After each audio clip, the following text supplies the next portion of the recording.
चलो स्टूडेंट शुरू करते हैं बेटा। लास्ट हम लोगों ने bad debts 26 number term bad debts discuss किया था। अब स्टूडेंट्स हम लोग 27 number term that is balance sheet discuss करेंगे बेटा।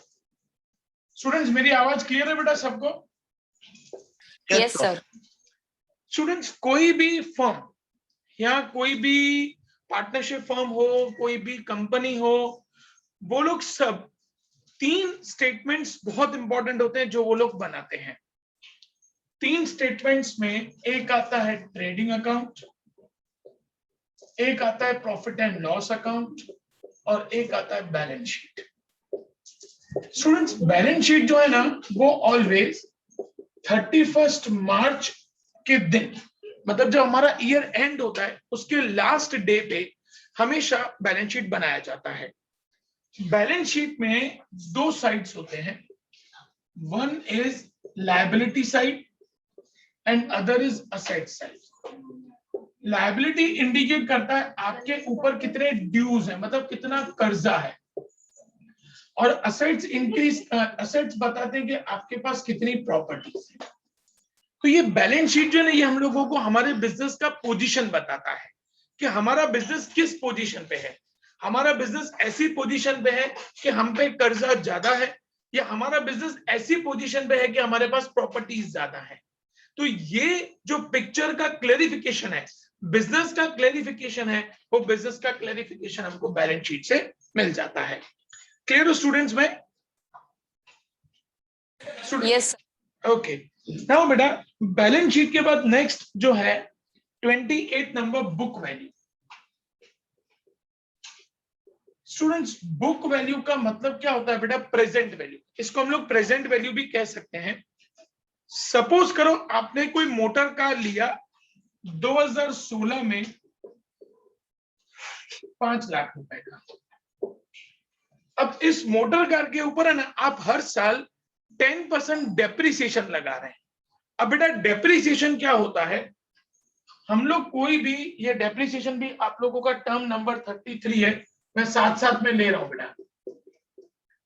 डेप्रिसिएशन क्या होता है बेटा? आप कोई भी असेट्स को जब यूज करते हो तो उस असेट्स की वैल्यू डिक्रीज होती है। जैसे आपके पास एक्टिवा है बेटा, आपने 70,000 का एक्टिवा लिया, अगर आप उसको 1 साल के बाद बेचने जाओगे तो पूरे 70,000 नहीं मिलेंगे, मे बी 60,000 या 55,000 मिलेगा। तो ये जो उसकी वैल्यू कम हुई क्योंकि आपने उसको यूज किया, वो उसका डेप्रिसिएशन कहलाता है। क्लियर हो बेटा में डेप्रिसिएशन क्या होता है? पता चल गया सबको स्टूडेंट्स? Yes sir. ओके बेटा, तो आपने सपोज करो 2016 में 5 लाख रुपए की आपने मोटर कार ली थी। आप हर साल उसके ऊपर 10% डेप्रिसिएशन निकाल रहे हैं, तो 5 लाख का 10% मतलब 50,000। तो 2017 में इसकी वैल्यू हो गई 4,50,000। तो ये जो बेटा वैल्यू बची डेप्रिसिएशन माइनस करने के बाद, this is considered as your book value. मतलब किसी भी असेट की जो आज की प्रेजेंट वैल्यू होती है, डेप्रिसिएशन डिडक्ट करने के बाद वो हमारी बुक वैल्यू कहलाती है। Am I clear students to everyone? Yes sir. तो स्टूडेंट्स हम लोगों ने 2 टॉपिक डिस्कस किए बेटा। एक बैलेंस शीट, 31 मार्च पे हर एक फर्म को बैलेंस शीट बनाना होता है, जिस बैलेंस शीट में 2 साइड्स होते हैं, एक लायबिलिटी और एक असेट्स।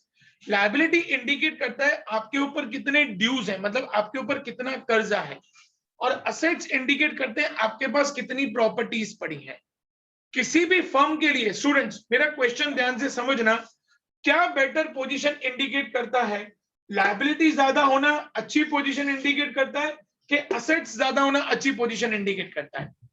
असेट्स। असेट्स। प्रॉपर्टी जितनी ज्यादा हमारे पास होगी उतना हमारा बिजनेस अच्छे पोजीशन पे होगा। बैलेंस शीट के बाद नेक्स्ट जो आता है वो बुक वैल्यू आता है। बुक वैल्यू का मतलब होता है किसी भी असेट को जब हम लोग बाय करते हैं, जैसे जैसे टाइम जाता है तो उसके ऊपर डेप्रिसिएशन निकलता है।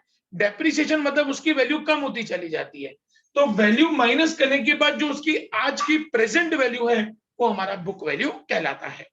क्लियर हो बेटा में? सर। यस बेटा। सर डेप्रिसिएशन में मतलब फिक्स रहता है कि हर साल मतलब 10% होगा या 5% या? वो फर्म के ऊपर डिपेंड करता है बेटा। फर्म, कोई फर्म 5% निकालती है, कोई फर्म 10% निकालती है, कोई फर्म 15% निकालती है, कोई फर्म 20% निकालती है, और वो असेट्स टू असेट्स डिफर करता है। जैसे मोटर कार के ऊपर अलग होता है, फर्नीचर पे अलग होता है, ऐसा। तो वो फर्म डिसाइड करती है कि हमको मोटर कार पे कितना डेप्रिसिएशन निकालना है, फर्नीचर पे कितना डेप्रिसिएशन निकालना है, वो फर्म खुद डिसाइड करती है। क्लियर हो बेटा? मैं हाँ, पर सर मतलब जैसे मोटर कार है फॉर एग्जांपल एक पर्टिकुलर, तो हाँ, जैसे एक साल अभी अभी उसकी वैल्यू 50,000 है, हाँ, फिर नेक्स्ट ईयर उसकी अगर 40,000 मतलब ऐसे होती है, तो आपको परसेंटेज फिक्स रखना है बेटा। ओके, रेगुलरली हर साल एक ही रहेगा? हाँ, हर साल परसेंटेज वही रहेगा। आपने जब मोटर कार लिया 2016 में, आपने उसका परसेंटेज 10% नक्की किया, तो अब हर साल 10% रहेगा। आप वो परसेंटेज चेंज नहीं कर सकते, अमाउंट भले चेंज हो जाए, लेकिन आप परसेंटेज चेंज नहीं कर सकते। क्लियर हो बेटा? मैं ओके। और किसी को कोई डाउट स्टूडेंट्स? सर बैलेंस हर शीट, यस बेटा। हर एसेट तो डेप्रिशिएट नहीं करेगा ना? देखो इसमें कैसा होता है बेटा, कुछ ऐसी असेट्स हैं जिनकी वैल्यू इंक्रीज होती है बेटा। जैसे लैंड है, लैंड की वैल्यू इंक्रीज होती है, लेकिन कभी कभी क्या होता है बेटा, लैंड पे भी डेप्रिसिएशन माइनस किया जाता है। अब लैंड पे डेप्रिसिएशन क्यों माइनस किया जाता है, मैं आपको लॉजिक समझाता हूं बेटा। उस लैंड पे अगर फैक्ट्री है ना बेटा, तो फैक्ट्री जैसे जैसे चलती है ना, तो वैसे वैसे उसकी लैंड की वैल्यू कम होती चली जाती है। तो इन सम केसेस उसकी वैल्यू एप्रिशिएट होती है, और इन सम केसेस उसकी वैल्यू डेप्रिशिएट होती है, डिक्रीज होती है। क्लियर हो बेटा? मैं एप्रिशिएटेड वैल्यू भी बुक वैल्यू गिनाएगी या फिर हाँ, वो अलग? एप्रिशिएटेड वैल्यू भी बुक वैल्यू गिनाएगी बेटा। जो आपकी आज की प्रेजेंट वैल्यू है, that present value is considered as your book value. Okay students clear बेटा सब लोगों को? कोई डाउट स्टूडेंट्स? ओके, आगे बढ़ते हैं बेटा। 29 नंबर आता है students, books of accounts. Students इसके बारे में आपको पहले भी बता चुका हूं बेटा। हर एक फर्म कई तरीके की बुक्स अपने पास रखती है, जैसे purchase book, sales book, cash book, bank book, general book. ये सारी बुक्स एक फर्म अपने पास रखती है, ताकि टाइम टू टाइम पे जो भी ट्रांजैक्शंस फर्म ने किए, उन सभी ट्रांजैक्शंस को हम लोग रिकॉर्ड कर सकें। उसके लिए ये सारी की सारी बुक्स अपने पास रखी जाती हैं। आगे बढ़ते हैं बेटा। बुक्स ऑफ अकाउंट्स के बाद नेक्स्ट आता है cost of goods sold. 30th number, cost of goods sold. Students cost of goods sold क्या होता है बेटा? एक होता है सेल। सपोज करो ये मार्कर है बेटा, इस मार्कर की सेल्स वैल्यू 25 रुपीज है, लेकिन इसका मैन्युफैक्चरिंग का जो कॉस्ट है बेटा, ओनली मैन्युफैक्चरिंग का कॉस्ट सपोज 12 रुपया है, that manufacturing cost is considered as cost of goods sold. Cost of goods sold का मतलब है जो चीज हम लोग बेच रहे हैं, उस चीज को बनाने का खर्चा, या अगर आपने उसको बनाया नहीं है, आपने उसको कहीं से परचेज किया है, तो उसको परचेज करने का खर्चा वो आपका कहलाता है cost of goods sold. Concept clear बेटा सब लोगों को स्टूडेंट्स? Yes sir. स्टूडेंट्स अब तक हम लोगों ने 1 2 3 4 5 टर्म्स डिस्कस किए बेटा। इन 5 टर्म्स में किसी को कोई भी डाउट? सर लास्ट वाला समझ नहीं आया। कॉस्ट ऑफ गुड्स सोल्ड का मतलब क्या होता है हेरिन, कि हम लोग कोई भी चीज जब बेचते हैं बेटा, तो बेचने से पहले यहाँ वो चीज आपको बनानी पड़ती है, यहाँ वो चीज खरीदनी पड़ती है बेटा। जैसे सपोज करो मैं एक रिटेलर हूं बेटा, मैं इस मार्कर को 25 रुपए में बेच रहा हूं, लेकिन मैं इसको बना नहीं रहा हूं, मैं इसको 22 रुपए में खरीद के लेके आया। तो ये जो 22 रुपए में मेरे वहां पे मार्कर आया, वो मेरा कहलाता है cost of goods sold. Okay sir. मतलब आपने जिस प्राइस पे उसको खरीदा है, वो आपका कॉस्ट ऑफ गुड्स सोल्ड कहलाता है। फिर आप जब उसको उस जिस प्राइस पे बेचते हो, वो जो आपका गैप आता है, वो गैप आपका प्रॉफिट कहलाता है। क्लियर हो बेटा? मैं यस सर। ओके स्टूडेंट्स एक सेकंड है बेटा, खाली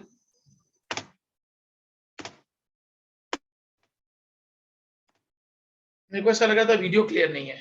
नाउ इट इज क्लियर। आगे बढ़ते हैं बेटा। Students cost of goods sold के बाद नाउ 2 वेरी इंपॉर्टेंट टर्म्स।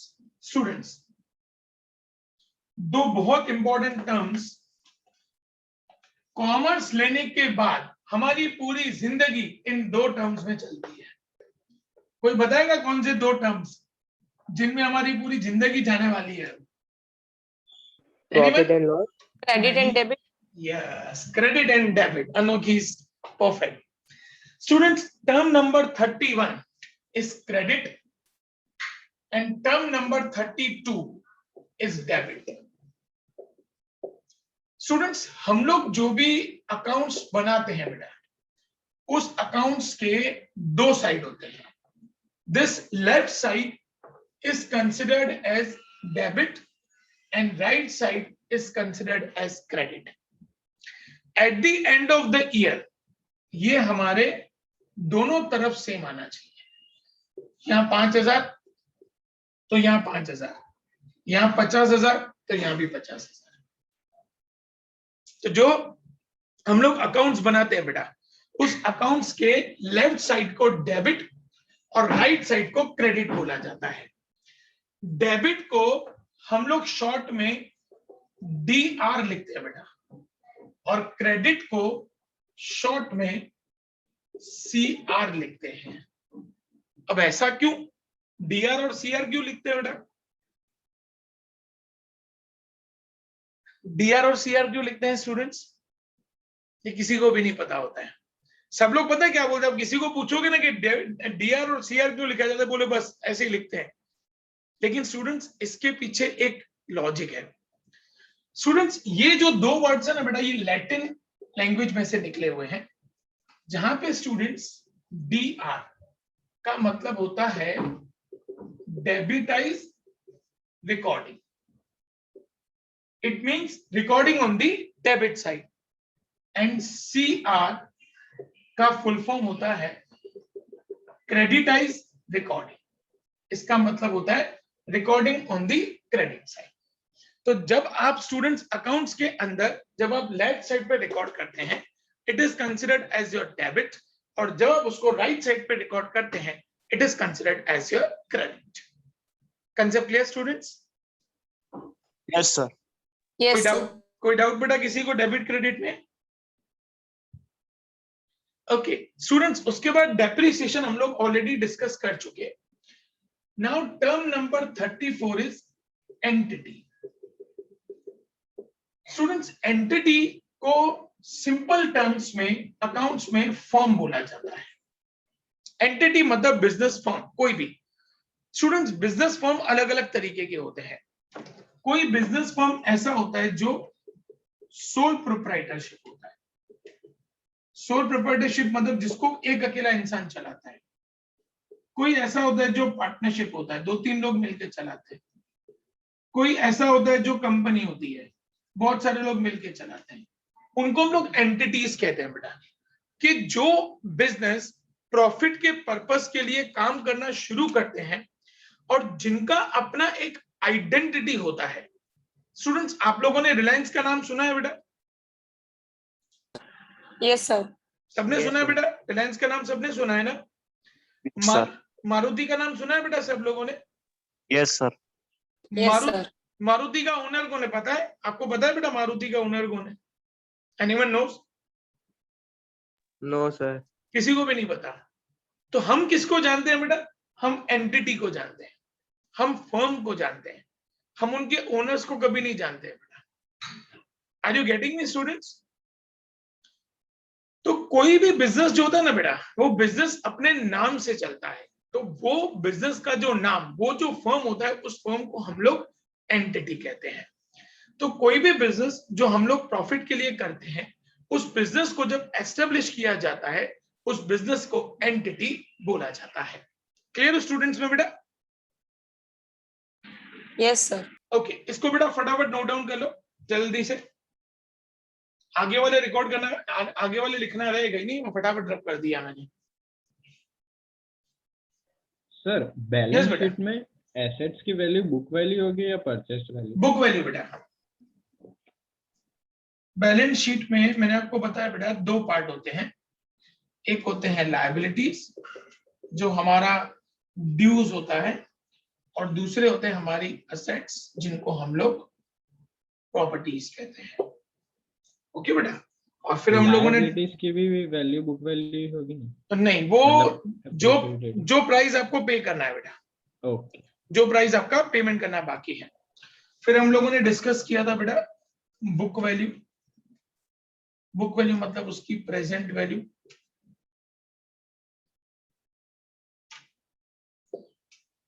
फिर हमने डिस्कस किया बेटा डेप्रिसिएशन।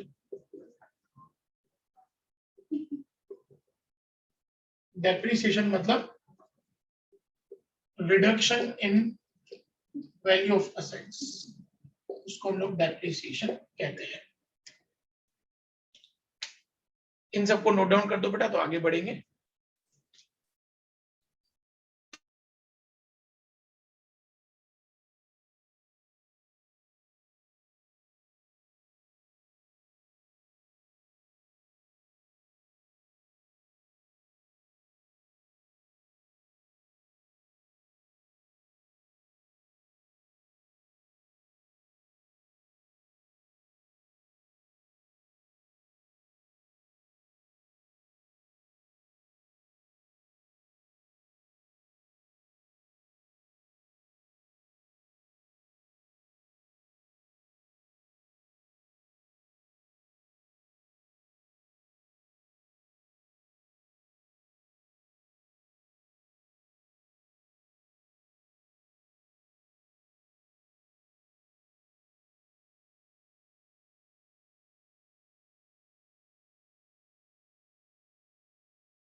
स्टूडेंट्स नोट डाउन हो जाता मुझे बता देना बेटा।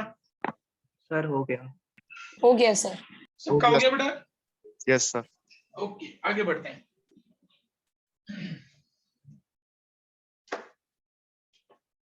स्टूडेंट्स आज हमारा ये चैप्टर कंप्लीट हो जाएगा। इसका मतलब हमारा first and second chapter complete हो गया। ठीक है ना बेटा? तो मैं प्लान कर रहा हूं कि फ्राइडे में आप लोगों की चैप्टर नंबर 1 की टेस्ट ले लूंगा। Sorry, not on Friday, on Sunday 1 and 2 दोनों चैप्टर के टेस्ट ले लेते हैं। ठीक है बेटा स्टूडेंट्स? Okay sir. ठीक है ना बेटा? तो संडे अपन स्टूडेंट्स 1 and 2 दोनों चैप्टर के टेस्ट ले लेते हैं। आज ये चैप्टर कंप्लीट हो गया। मैं आपको चैप्टर 1 की ऑलरेडी नोट्स भेज चुका हूं, चैप्टर 2 के भी नोट्स मैं आपको ऑलरेडी भेज चुका हूं। अब स्टूडेंट्स आप लोगों को क्या करना है बेटा, ये दोनों चैप्टर्स फ्राइडे तक प्रिपेयर करने। मैं फ्राइडे आप लोगों का डाउट सॉल्यूशन का लेक्चर लूंगा स्टूडेंट्स, जिसमें आपका चैप्टर 1 और चैप्टर 2 दोनों के आपके जो भी डाउट्स होंगे, आपके पास दोनों की पीडीएफ अवेलेबल है। मैं पेपर पीडीएफ में से ही बनाऊंगा। आपके जो भी डाउट्स हैं वो आप लोग फ्राइडे मुझसे पूछेंगे लेक्चर में, और संडे आपकी एग्जाम होगी स्टूडेंट्स। उसके बाद नेक्स्ट वीक हम लोग एक 6 डेज का आपको छोटा सा ब्रेक दे रहे हैं, क्योंकि 10th खत्म होते डायरेक्टली 11th आप लोगों का स्टार्ट हो गया था। तो उसके बाद हम लोग 31 मई से हम लोग अपने रेगुलर लेक्चर्स चालू कर देंगे, और 31 मई से स्टूडेंट्स हम लोग अकाउंट्स के प्रैक्टिकल सम्स चालू कर देंगे। तो मेरा प्लानिंग ऐसा है बेटा कि जो आपको नेक्स्ट वीक की छुट्टी मिले, तो नेक्स्ट वीक की छुट्टी से पहले आपका जो थ्योरी वाला पोर्शन है वो कंप्लीट हो जाए। तो जैसे ही छुट्टी के बाद हम लोग मिले तो तुरंत हमारा प्रैक्टिकल सम्स शुरू हो जाए। Done students? Yes sir. Yes sir. Yes sir. Okay students, अब एंटिटी डिस्कस किया बेटा।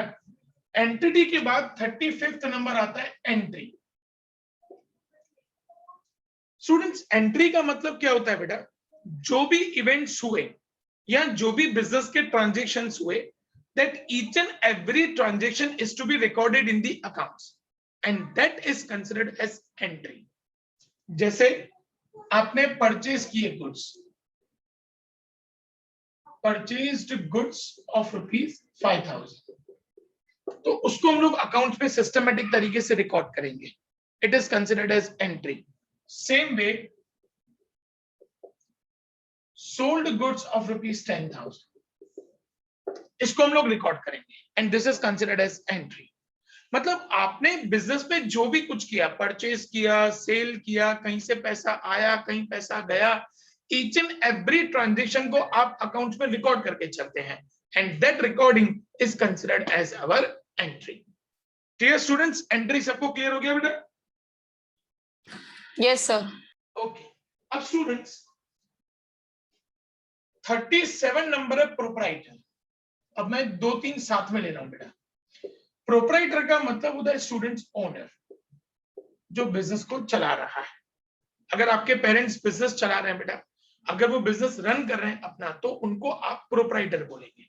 प्रोप्राइटर का मतलब होता है ओनर।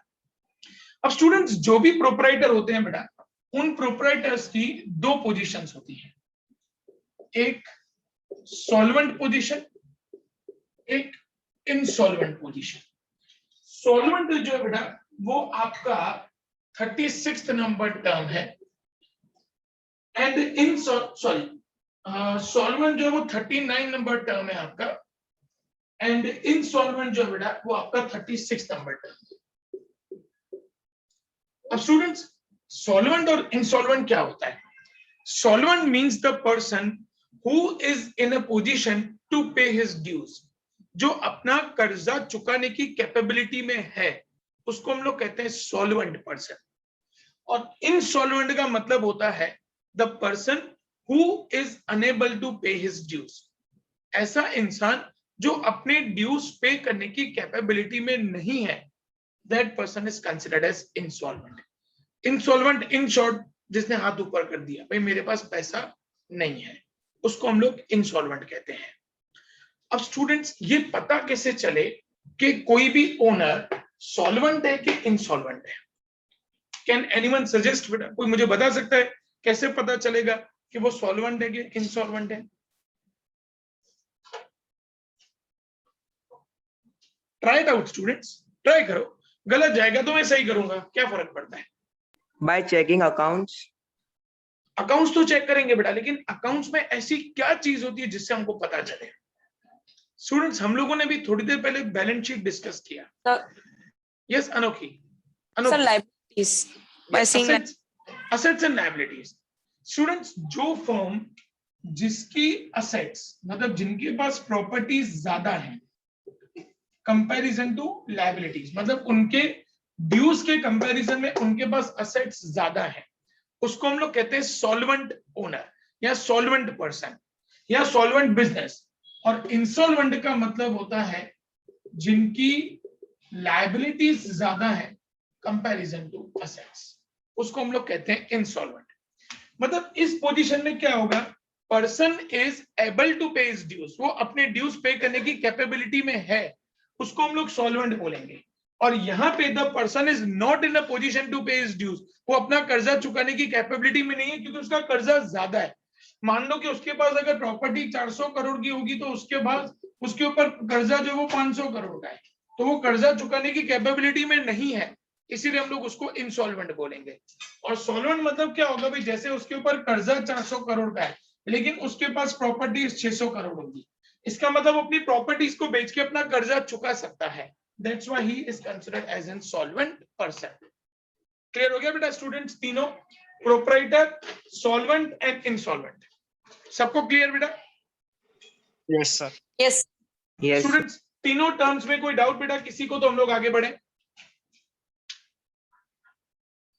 ग्रेट, अब आगे बढ़ते हैं स्टूडेंट्स। नेक्स्ट आता है रीबेट। 38 नंबर आता है स्टूडेंट्स रीबेट। रीबेट का मतलब क्या होता है बेटा? कि ट्रेड डिस्काउंट के बाद कुछ अमाउंट डिडक्शन में दे देना। सपोज करो मेरे को अनोखी से 35,000 रुपीज लेने के हैं। अब अनोखी ने मेरे को बोले कि सर आपने जो मुझे गुड्स दिए थे ना उसमें थोड़े बहुत डैमेज हैं, तो मैंने कहा एक काम करो अनोखी, आप डैमेज गुड्स को वापस मत करो, आप जो मुझे पेमेंट करो ना वो 2,000 रुपीज माइनस करके बाकी ऊपर का पेमेंट कर देना। तो this 2,000 is considered as rebate.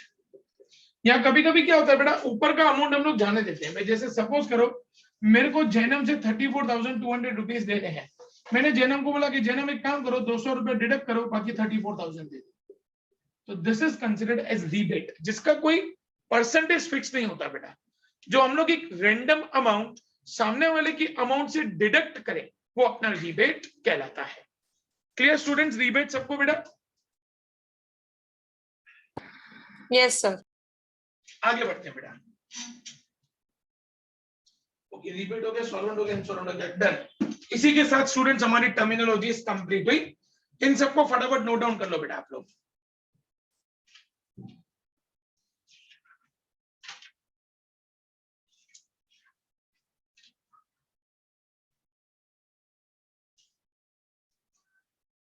इसको नोट डाउन करो तो मैं बताऊं बेटा अभी अपन को क्या करना है फिर।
बेटा नोट डाउन हो गया स्टूडेंट्स?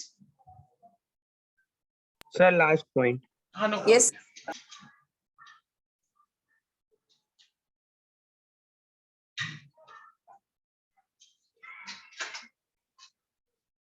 नोट डाउन हो जाए स्टूडेंट्स तो बता देना बेटा। हो गया सर।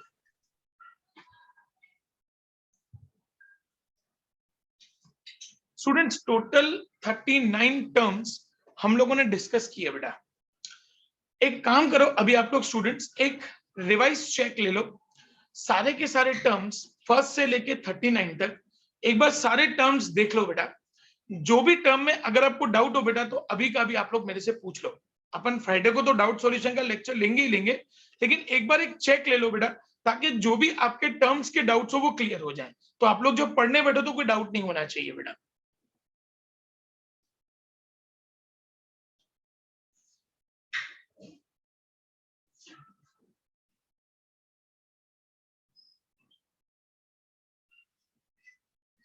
सर। यस बेटा। सर ट्रेडमार्क और पेटेंट में क्या डिफरेंस होता है? देखो बेटा ट्रेडमार्क का पेटेंट का मतलब क्या होता है, पहले पेटेंट समझ लो बेटा।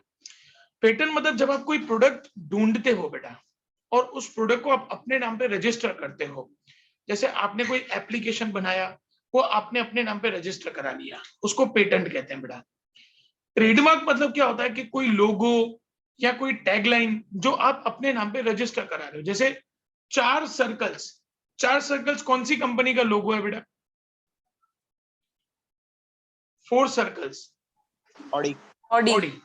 ठीक है ना बेटा, ये उनके नाम पे रजिस्टर है, ये कोई और यूज कर सकता है बेटा? No sir. It is trademark कि जहां पे कोई लोगो, कोई फोटो, कोई टैगलाइन जिसको आप ही यूज कर सके और कोई उसको यूज ना कर सके, उसको आप ट्रेडमार्क कहते हैं। और पेटेंट मतलब कोई भी प्रोडक्ट, कोई सॉफ्टवेयर, कोई चीज आपने जो बनाई, जो आप अपने नाम पे रजिस्टर कराना चाहते हैं, वो पेटेंट कहलाता है। Okay sir. सर यस बेटा। सर फिक्टिशियस असेट्स बता दो ना। फिक्टिशियस असेट्स का मतलब क्या होता है जन्म, कि जो पेमेंट अपन ने एक ही बार किया लेकिन उसका बेनिफिट कई सालों तक मिलेगा। जैसे सपोज करो मुझे फर्म स्टार्ट करनी है, तो फर्म स्टार्ट करने के लिए मैंने कई सारे एक्सपेंसेस पे किए, बट ये expenses once in a lifetime होते हैं, जिसको अपन प्रिलिमिनरी एक्सपेंस कहते हैं। पेमेंट एक ही बार किया लेकिन उसका बेनिफिट कई सालों तक मिलेगा। अब ऐसे ही एक होर्डिंग है बेटा, वो एक होर्डिंग मैंने 5 साल तक ले ली, तो पेमेंट मैंने एक ही बार किया उनको, लेकिन उसका बेनिफिट मुझे 5 साल तक मिलेगा। It is considered as fictitious assets. मतलब ऐसे एक्सपेंसेस जो आप एक ही बार पे करें लेकिन उसका फायदा आपको कई सालों तक मिलता रहे, वो फिक्टिशियस असेट्स कहलाती है। Okay sir. Sir, can you explain tangible assets? Tangible assets का मतलब, सी 2 टाइप्स ऑफ असेट्स आते हैं, एक टेंजिबल और एक इनटेंजिबल। टेंजिबल मतलब जिनको आप टच कर सकते हो बेटा, आप अपनी गाड़ी को टच कर सकते हो, वो टेंजिबल है। फर्नीचर को टच कर सकते हो, टेंजिबल है। लैंड को टच कर सकते हो, टेंजिबल है। गोल्ड को टच कर सकते हो, टेंजिबल है। इनटेंजिबल जिसको आप टच नहीं कर सकते, जैसे गुडविल है, पेटेंट है, ट्रेडमार्क है, उनको आप टच नहीं कर सकते, वो इनटेंजिबल असेट्स कहलाते हैं। Thank you, sir. ओके बेटा।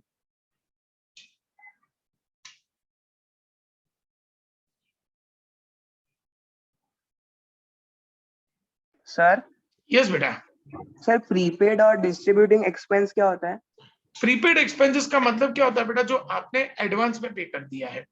जैसे मुझे किसी को सैलरी पे करनी है, मैंने उनको 2 महीने की सैलरी एडवांस में पे करके रखी है, उसको हम लोग प्रीपेड एक्सपेंस कहते हैं। या रेंट है, मेरी ऑफिस का रेंट है, तो मैंने उनको 3 महीने का रेंट एडवांस में दे के रखा है, वो हमारा प्रीपेड एक्सपेंस कहलाता है। और distributing expense? डिस्ट्रीब्यूटिंग मतलब जो डिस्ट्रीब्यूट हो जाते हैं बेटा, सब में अलग अलग तरीके से, कि जैसे जो भी एक्सपेंस, जैसे पार्टनरशिप है बेटा, तो कोई ऐसे एक्सपेंस होते हैं जो सभी पार्टनर्स में डिस्ट्रीब्यूट हो जाते हैं। एट द एंड प्रॉफिट जो होता है वो सभी पार्टनर्स में डिस्ट्रीब्यूट हो जाता है, लॉस होता है वो सभी पार्टनर्स में बंट जाता है, उसको डिस्ट्रीब्यूटिंग एक्सपेंसेस बोला जाता है। मतलब जो भी एक्सपेंसेस हैं जो अपन डिस्ट्रीब्यूट कर ले सब लोगों में, वो डिस्ट्रीब्यूटिंग एक्सपेंसेस कहलाते हैं। यहाँ Okay. एक डिस्ट्रीब्यूशन एक्सपेंसेस दूसरे भी एंगल से होते हैं। एक डिस्ट्रीब्यूशन एक्सपेंस होते हैं भाई, जैसे कोई भी गुड्स आप किसी को बेच रहे हो, तो वो गुड्स सामने वाले तक पहुंचाने का खर्चा, जैसे मान लो मैंने आपको एसी बेचा, अब एसी बेचा तो एसी आपके घर तक पहुंचाने की जिम्मेदारी मेरी है, तो उसके लिए जो खर्चा लगेगा वो डिस्ट्रीब्यूशन एक्सपेंस कहलाता है, वो भी डिस्ट्रीब्यूशन एक्सपेंस है। उसको दोनों एंगल से देखा जाता है।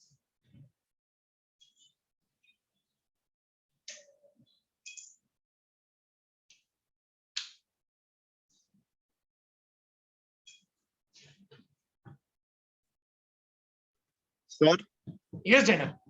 सर ये फिक्टिशियस असेट्स में कोई मतलब जैसे आप बोल रहे हो कि सिर्फ 5 साल का हमको आगे जाके फायदा हो, हाँ ऐसा जरूरी है कि 5 साल, जैसे 1 साल में ही फायदा हो गया? हाँ, नहीं इसमें कैसा है बेटा कि आपने पेमेंट एक ही बार किया है, सपोज आपने 10 साल का पेमेंट कर दिया, तो इसका मतलब अब वो होल्डिंग 10 साल तक आपकी, आप 10 साल तक उसका बेनिफिट ले सकते हैं। वो बेनिफिट आपका एक ही साल में रिकवर हो रहा है, 2 साल में रिकवर हो रहा है, वो आपको देखना है, लेकिन अब वो होल्डिंग 10 साल तक आपके लिए आपके पास है। या आपने 2 साल का पेमेंट किया तो वो 2 साल तक होल्डिंग आपके पास है। तो ये फिक्टिशियस एसेट्स मतलब ऐसे एक्सपेंसेस होते हैं जो आप पेमेंट एक बार करते हो, लेकिन उसका फायदा कई सालों तक मिलता है। कभी 5 साल मिलता है, कभी 10 साल मिलता है, कभी 2 साल मिलता है, तो कभी लाइफ टाइम मिलता है। दैट डिपेंड्स कि आप किस तरीके का पेमेंट उसमें कर रहे हैं।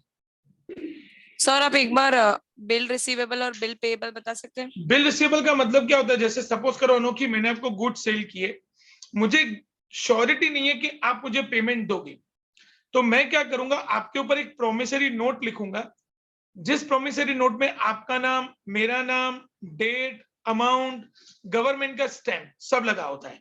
तो वो क्या होता है, लीगल हो जाता है कि आप लीगली मुझे इस डेट पे पैसा दोगे। तो मेरे पास वो पैसा आता है, इसीलिए उस प्रोमिसरी नोट को मेरे लिए बोलेंगे बिल्स रिसीवेबल। आपको उसका पैसा देना है तो आपके लिए उसको बोला जाएगा bills payable. Okay sir.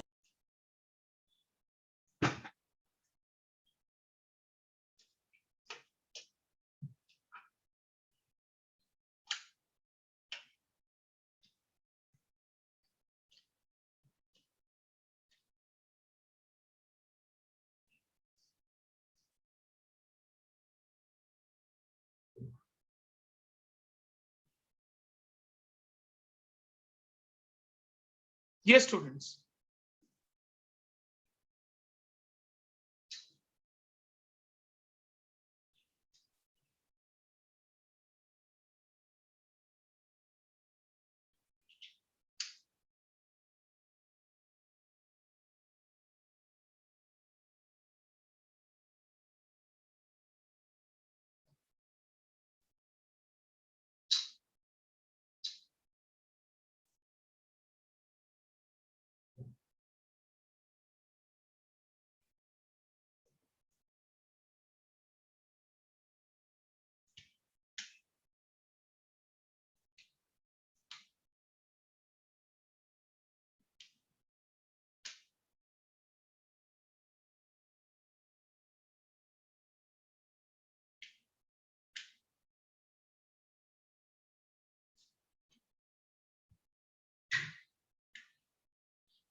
Sir Yes, बेटा. सर हम अकाउंट्स में डेबिट को लेफ्ट हैंड साइड ही क्यों लिखते हैं? ये फिक्स होता है बेटा हमेशा, क्योंकि Okay. अपन जब जर्नल एंट्रीज लिखेंगे ना बेटा, तो जर्नल एंट्रीज में पहले हमेशा डेबिट को रिकॉर्ड किया जाता है और फिर क्रेडिट को रिकॉर्ड किया जाता है, क्योंकि वो उसकी टेक्निक ही ऐसी है बेटा. वो अपन जब प्रैक्टिकल अकाउंट सीखेंगे ना बेटा, तब आपको दिखेगा कि पहले हमेशा डेबिट वाला रिकॉर्ड होता है, फिर क्रेडिट वाला रिकॉर्ड होता है. तो इसीलिए लेफ्ट साइड पे पहले डेबिट को रखा जाता है और फिर क्रेडिट को रखा जाता है. रिकॉर्डिंग पैटर्न ही ऐसी होती है कि पहले हमेशा डेबिट वाली चीज रिकॉर्ड होगी, फिर क्रेडिट वाली चीज रिकॉर्ड होगी.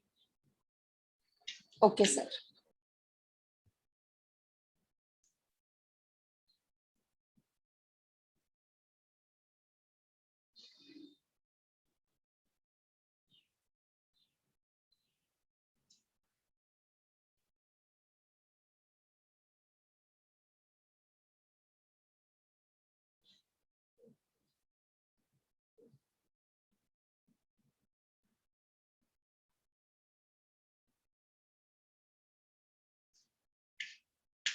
ये स्टूडेंट्स, और किसी को कोई डाउट बेटा?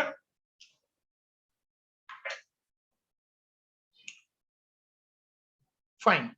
अब स्टूडेंट्स, वेडनेसडे आप लोगों का लेक्चर नहीं, आप लोग फ्राइडे तक चैप्टर नंबर 1 चैप्टर नंबर 2 दोनों प्रिपेयर कर रहे हैं. फ्राइडे को मैं आप लोगों का डाउट्स का लेक्चर लूंगा और संडे हम लोग फर्स्ट और सेकंड चैप्टर की एग्जाम लेंगे. Exam will be of 25 marks students. 25 mark की एग्जाम होगी, 1 आवर की एग्जाम होगी and it will be live. ठीक है ना बेटा? आप लोगों को स्क्रीन शेयर करके क्वेश्चंस उस टाइम पे दिए जाएंगे और आपको पेपर लिख के और आपको अपने ग्रुप में पेपर को सबमिट करना होगा, जो पेपर सबमिट करने के लिए आपको 15 मिनट्स दिए जाएंगे. क्लियर हो स्टूडेंट्स में सब लोगों को बेटा? तो सर संडे लास्ट लेक्चर रहेगा ना? Yeah, मतलब- Sunday will be last. Sunday will be last. Then you will have a break of 6 days, 7 days, and then from हम लोग next Monday 31st May से हम लोग उसको regular कर देंगे. सर एग्जाम में एमसीक्यूज होंगे? ना, no MCQs. Only question answers and these terms बेटा. दो ही चीजें. Okay sir. Okay students, तो अपन फ्राइडे को मिलते हैं बेटा. फ्राइडे तक आप लोग सब कुछ अच्छे से तैयार करके रखना. फ्राइडे अच्छे से डाउट्स पूछ लेना बेटा, ताकि संडे की एग्जाम में आपको कोई ट्रबल नहीं होना चाहिए. Okay students, okay sir. Friday मिलते हैं बेटा. Thank you till then, sir. Bye bye. Bye sir. Thank you sir. Bye bye bye sir. Bye बेटा.